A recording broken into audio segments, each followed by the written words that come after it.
rights leader. She has been active in the state that she lives in, the state of California. She's set up multiple outreach Muslim programs for American Muslims across the country. And in addition to that, she is the former commissioner of the Lieutenant Governor Cruz Basantman's Commission for One California, Santa Clara County Human Relations Commission. In addition to that, in 2002, she also received the Citizen of the Year Award from the Santa Clara County Board of Supervisors. I feel I need not give an introduction to the former president and chief executive of the Islamic Networks Group. But all the same, I shall refer to her as Maha El-Junaidi, who shall speak to us and bestow upon us the further actions we should take and give advice to Muslim professional leaders as we move forward with our careers and our contributions to the communities that we live in. Please give a round of applause for Maha El-Junaidi.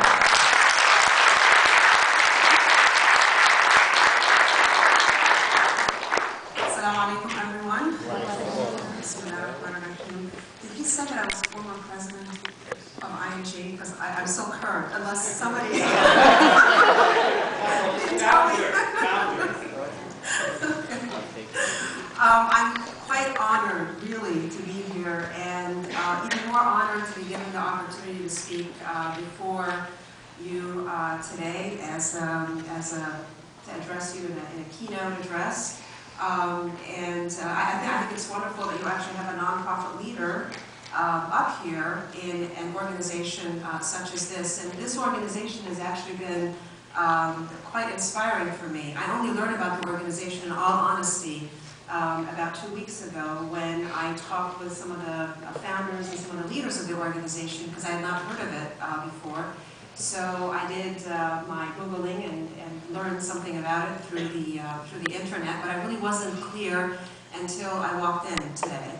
And I'm completely inspired, and I really look forward to the growth of this organization, and I want to be able to help it in any way that I can, because I believe that this is exactly what we need to have for the community to grow and develop. So kudos and congratulations to the people that envisioned this organization, that have put in the effort, and I know how much work it takes to pull together a conference like this, or just to put together an organization such as this. And so I wish you much luck, and I will do whatever I can to help you. So the organizers today asked me to talk a little bit about my path to the nonprofit world and to provide a message to you. I didn't come up with this topic, they came up with it for me, and I think it's probably because of the conversation that they had with me on the telephone in preparation for this event. I used to be in the for-profit sector. I studied engineering for a couple of years, and then I was sent to Egypt, which is where I was born. I was sent to Egypt as an adult because my parents thought I was becoming too American, and they felt a need to get me Arabized or Egyptianized, which was ironic because I grew up in a very, very secular household. My folks really didn't practice Islam. I mean, they went to the mosque during the holidays, and they had sort of Egyptian and Arab friends, but they really weren't practicing Islam as I understand it today.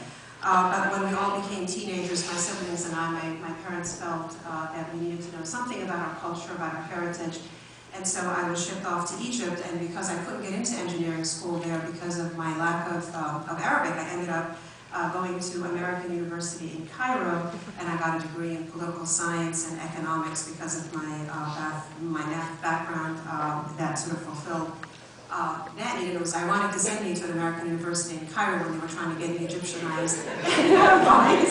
Because for those of you that are familiar with those schools are more Western than a lot of the American universities. And I came back here to the United States and to do graduate studies, and I did in Southern California. I was studying international relations. My husband at the time was getting his PhD at USC in the same subject matter, and I started working to be able to support myself and him during our school.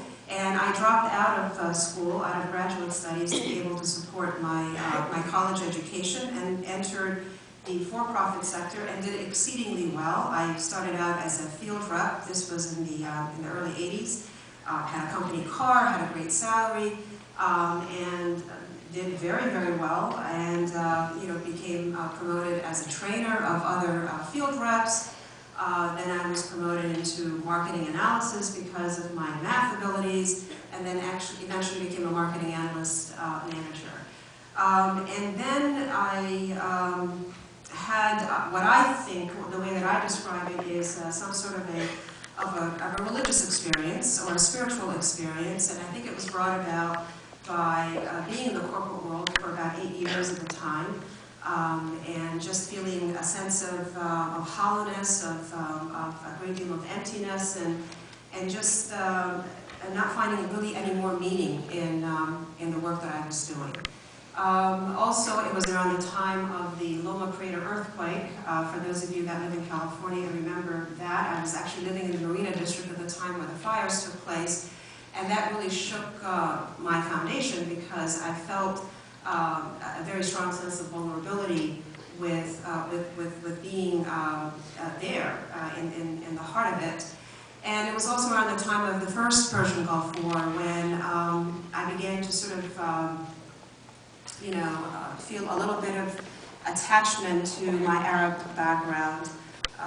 And so the combination of all of these things were happening at the same time. And I was always a spiritual person, not a religious person. And the only problem was that I would never go into a mosque, but I would go to churches with my Catholic friends. I spent quite a bit of time in synagogues and Reform synagogues. I also grew up in Long Island, so I grew up around a lot of Jews.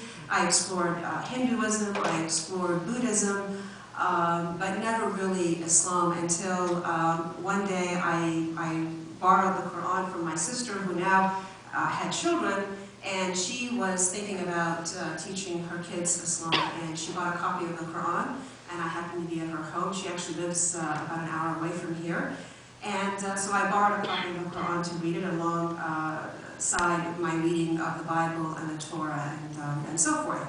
And I think I had what people would call a spiritual or a religious experience. And what struck me about that was two things. One was, why didn't I know about this? Why didn't I know about this religion? How come my parents never told me about this religion? Because it seemed to